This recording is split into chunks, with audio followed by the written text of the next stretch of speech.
더불어민주당과 정부, 청와대가 신종 코로나 바이러스 감염증 확산에 대처하기 위해서 예비비 3조 4천억 원을 신속하게 활용하기로 했습니다. 또 정세균 총리는 상황인 만큼 가짜뉴스에 대해서 엄정 대처하겠다고 경고했는데요. 국회로 가보겠습니다. 나연수 기자.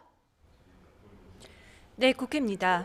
신종 코로나 바이러스 감염증 확진자 지금 18명까지 늘었습니다. 오늘 오전은 국회에서 당정청 협의가 있었죠? 네, 더불어민주당과 정부, 청와대가 오늘 아침 7시 반 국회에서 고위 당정청 협의를 열고 신종 코로나 바이러스 감염증 사태에 대한 대책을 논의했습니다. 오늘 협의에는 민주당에서 이해찬 대표와 이인영 원내대표, 정부에서 정세균 국무총리와 홍남기 경제부총리 겸 기획재정부 장관, 청와대에서는 김상조 정책실장과 이호승 경제수석 등이 참석했는데요. 참석자들 면면에서 알 수 있듯이 방역 체계와는 별도로 이번 감염증 사태로 인한 경제 피해를 최소화하기 위한 대책이 집중적으로 논의됐습니다. 당정청은 비공개 회의 후 가용한 예비비 3조 4천억 원을 적재적소에 신속하게 배치해 활용하기로 했습니다. 정부는 또 앞으로 주 2회 신종 코로나 바이러스 대응 관계 장관 회의를 열어 업종과 분야, 지역별 지원 방안을 마련하기로 했습니다. 마스크 사재기 같은 시장 교란과 매점 매석 행위를 금지하고 수급 상황에 문제가 생기면 긴급 조치도 강구할 계획입니다. 민주당은 이와 함께 이번 사태로 인한 피해 기업들을 대상으로 국세 납기를 연장하고 징수유예를 최대 1년 연장해 줄 것, 피해 기업과 자영업자들에 대한 세무조사 역시 유예해 줄 것을 정부 측에 요청했습니다. 다만 오늘 회의에서 중국 후베이성 이외 지역에 대한 추가 입국 금지 조치는 확정하지 않고 좀 더 상황을 지켜보기로 했습니다.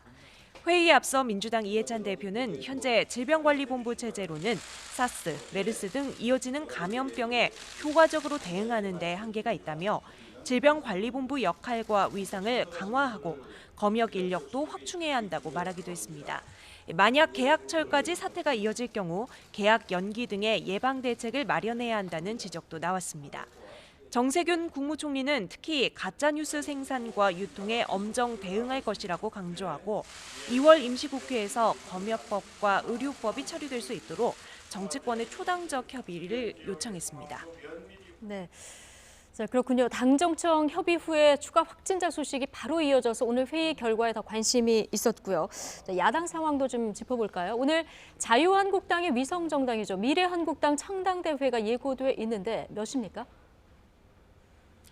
네, 미래한국당은 오늘 오후 2시에 국회 도서관에서 중앙당 창당대회를 열고 공식 출범합니다.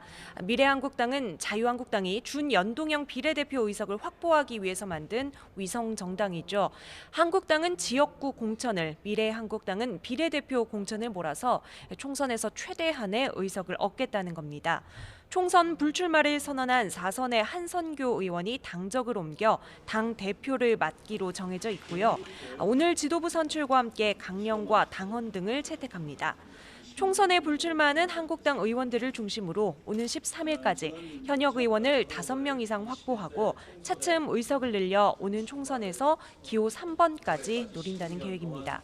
한국당 황교안 대표는 오늘 오전 회의에서 지금은 전시 상황이라며 총선 승리에 사활을 걸어야 한다는 말로 분위기를 전했습니다. 하지만 민주당과 정의당 등 다른 정당들은 미래한국당 출범에 강하게 반발하며 어제 황 대표를 정당법 위반 등의 혐의로 검찰에 고발한 상태입니다. 민주당 이인영 원내대표는 오늘 한국당을 가리켜 꼼수와 정치적 계산이 난무하는 정치를 보는 국민께 송구스럽다며 한국당의 맹성을 촉구하기도 했습니다. 지금까지 국회에서 전해드렸습니다.